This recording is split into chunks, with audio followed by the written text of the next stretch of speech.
Hi, I'm Jack. I'm 36. Patrol officer, night shift specialist, overtime junkie, and apparently, invisible investor in my family's dreams. 3 months ago, I found out I don't own the house I spent 8 years paying for. My sister Emily does now. Or at least, that's what the gift tag on her wedding card said. I didn't get one.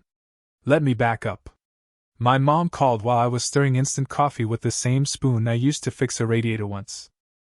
She said, "I know you paid off the $370,000 mortgage, but we're gifting the house to your sister as a wedding present." Like it was a fruit basket. I didn't yell. I didn't even blink. I listened while she quoted Father Paul and talked about generosity like I was a miser instead of the man who missed his kid's first dance recital because I was doing crowd control in a riot. "You don't need the house," she said. "Yaeli does.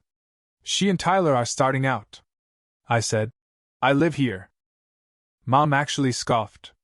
"You won't for long. Don't make this ugly." 2 days later, we showed up at the church.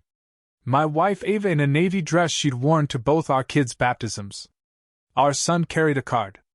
Our daughter twirled like her tights weren't itchy. That's when I saw it. A piece of printer paper taped to the gate. Photos, mine, Ava's, and our kids' school portraits, under the words, "Do not let them in."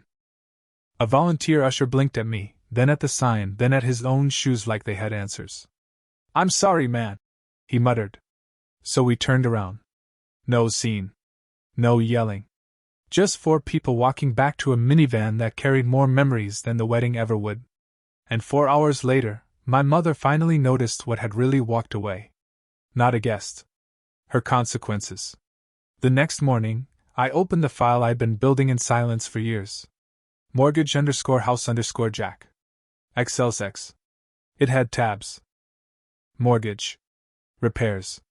Utilities. Extras. That last one was where I logged everything they'd called. Just this once. Like the $4,200 I sent when Dad's hours got cut. The $6,000 emergency roof patch I paid out of my comp time because Mom didn't want water spots on the ceiling before Christmas. The $1,100 I Venmo'd Emily for her can't miss grad school summer session. The $700 car payment when Mom had to get the trim with the heated steering wheel. Every dollar had a name. A timestamp. Every favor had turned into an expectation. Ava sat across from me at the kitchen table, sipping coffee slowly, like it might cool down the rage she wasn't saying out loud. "I don't get it," she said. "Even if they didn't care about us, your own mother put the kids on that list." I stared at my daughter's second-grade photo. The one where her hair stuck up in the back and she looked proud anyway. "She wanted a clean photo," I said flatly. "Perfect wedding." No reminders of the people she stepped over. That afternoon, Mom texted, "Photographer needs family shots." "Where are you?" I typed nothing.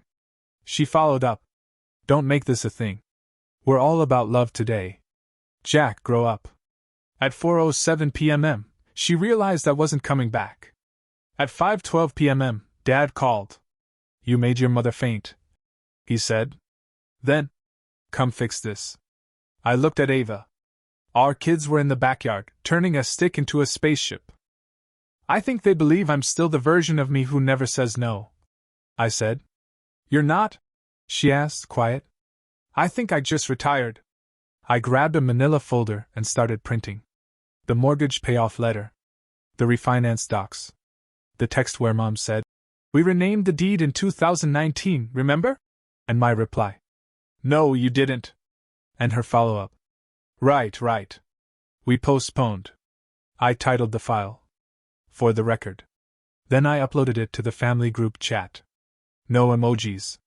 No caption. Just receipts. The detonation took exactly 7 minutes.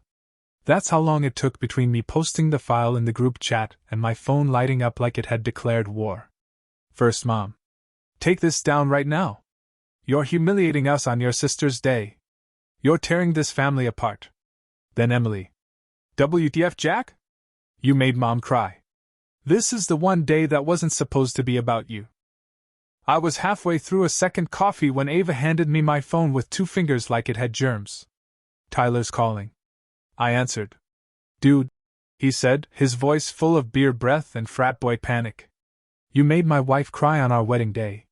You put my kids' faces on a do not admit sign. I said calmly. You'll forgive me if I don't weep. That wasn't me, man. That was your mom. Don't make this on me. Then take your name off the deed transfer packet. Pause. What deed transfer? You didn't know? I asked. Silence. Long enough to hang a picture. We thought it was a gift. It was. From me. You just didn't know whose name was on the tag. He hung up. Ava sat beside me and said nothing for a long time. At 4:03 p.m., the church doors probably opened. Guests craning their necks, waiting for the family to line up for pictures. At 4:05 p.m., I got a text from Dad. Your mother has fainted. At 4:07 p.m. Come fix this. At 4:09 p.m. I packed the diaper bag, put our kids in the car, and drove them to the park. We bought snow cones. I pushed them on swings. My daughter asked if we were still going to the wedding. No, honey, I said. We're going somewhere better. Where? Ourselves. Later that night I got a call. Unknown number. Ava said. Don't. I answered anyway. It was my mother. I hope you're proud, she said, voice trembling. No, I said. I'm just done. Monday morning, Mom went nuclear. She posted a long, sniffly essay on Facebook, public, naturally, about private family matters, misunderstandings, and a cruel son who can't forgive a moment of poor judgment on a joyful day. She even dropped a Bible verse. She did not mention the mortgage. The post ended with, "We only wanted to help the next generation. Some people don't understand true generosity." I didn't comment. I didn't have to. The receipts were already doing laps around the extended family group chats. Cousins chimed in.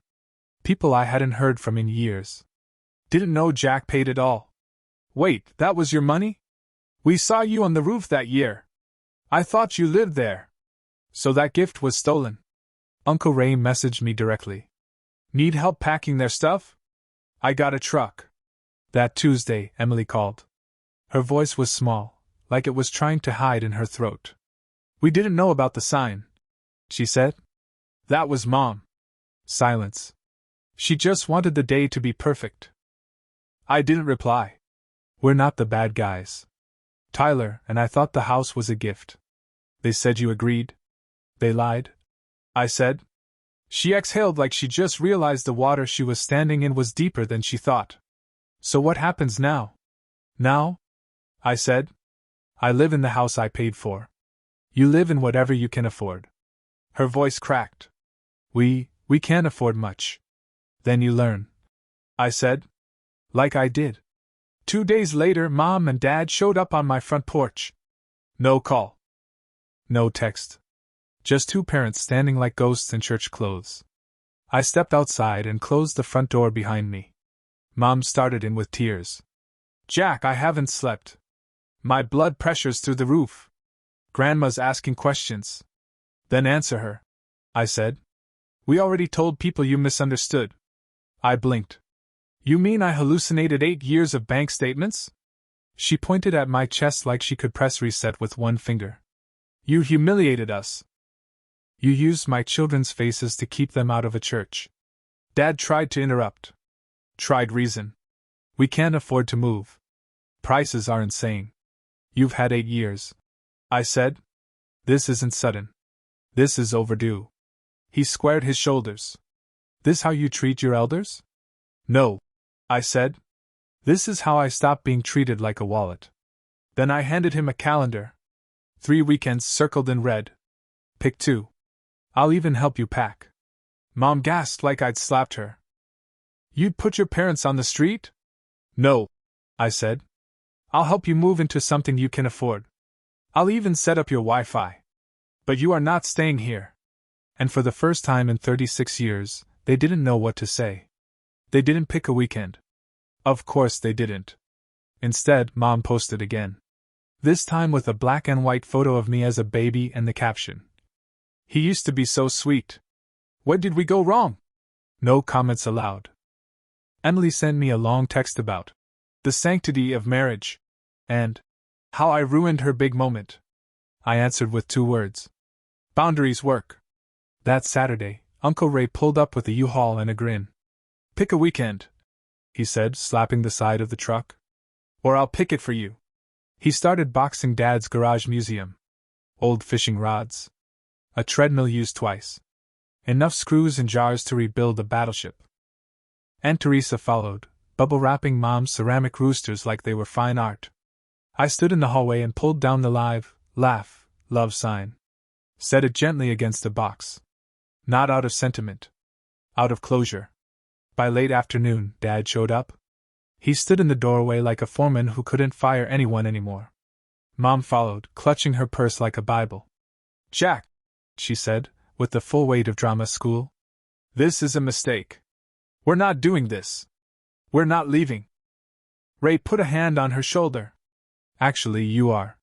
You have no right, she snapped. Aunt Teresa glanced up from the rooster pile and said, soft but sharp. You had no receipts. Jack did. Dad looked at me like I was a stranger in his tool belt. You think this is fair? I think it's math, I said. 2 Saturdays later they moved out. I changed the locks on Sunday. Not because I didn't trust them. Because I knew them. The house felt different immediately. Still. Like it had been holding its breath for years. Monday morning, my son thumped down the hall in superhero pajamas. There was no lecture about quiet hours. I made pancakes. No one commented on the syrup brand. Ava sat on the stoop with coffee, smiling like the street was brand new. It's not just quiet, she said.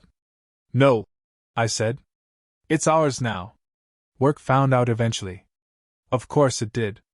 Cops know everything within a 10-block radius, and department gossip moves faster than radio dispatch. My partner Diaz slid me a powdered donut and said, You all right? I will be, I said. You're the calmest angry guy I know. Practice, I said. Also caffeine. We rolled to a domestic, a noise complaint, and a toddler who locked himself in a pantry with a juice box and refused all negotiations. Typical Tuesday. At a red light, Diaz said, You get a lawyer up? I nodded. Property attorney. Send him the file. He whistled low. Man, 8 years. That's a long time to carry people who act like you're just the guy on the lease. Not anymore. That night, Ava and I repainted the living room. She picked a color called Hushed Birch.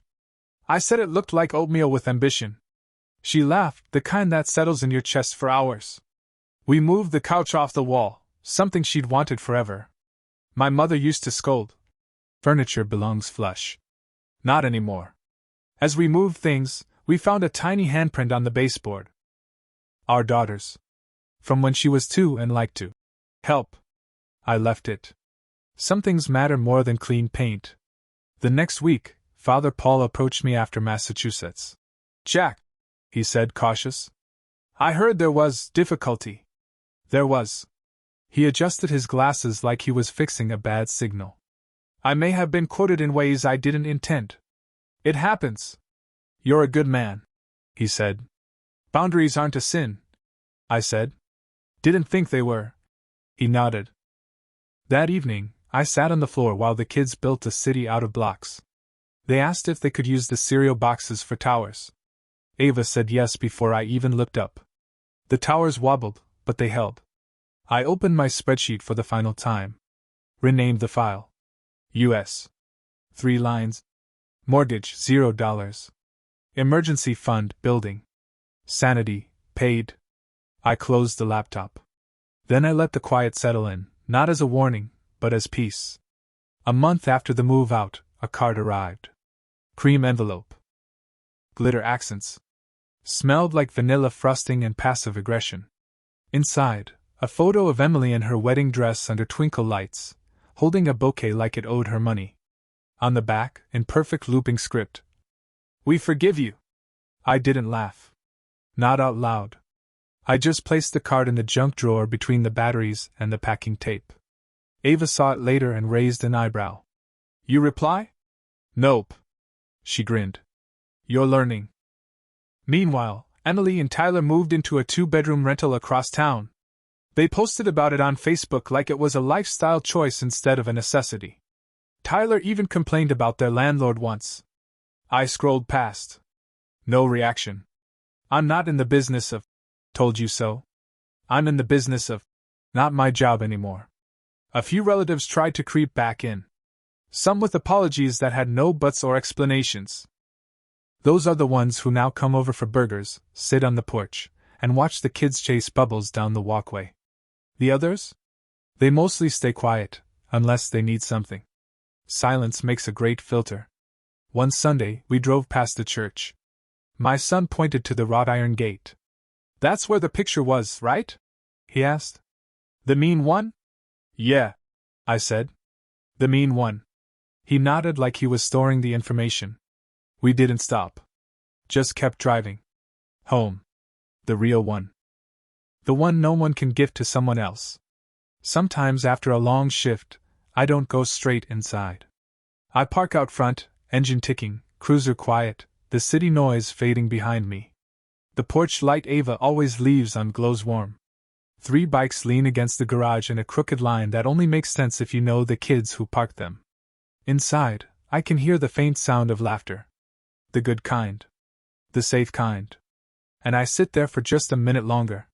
Not because I'm dreading anything.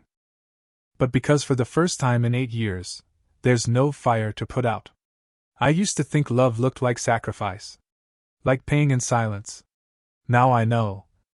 If it hurts all the time, it isn't love. It's extraction. And the people doing the extracting? They'll call your boundaries cruel. They'll call your silence selfish. They'll weaponize guilt and nostalgia and a warped idea of what family means. But here's the thing. Family is who shows up to help you move, not who cries when you change the locks. Family is who calls you kind after you finally say no. Not the ones who called you useful when you said yes. You want the moral? Here it is. No glitter.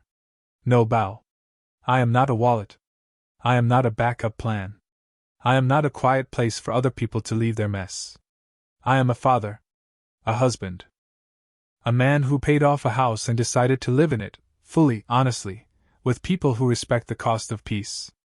So if you're reading this, and your hands are shaking because you've been holding everything for too long, here's your line. I'm done. And when they say you're cruel, say this back. I'm done being used. Say it once.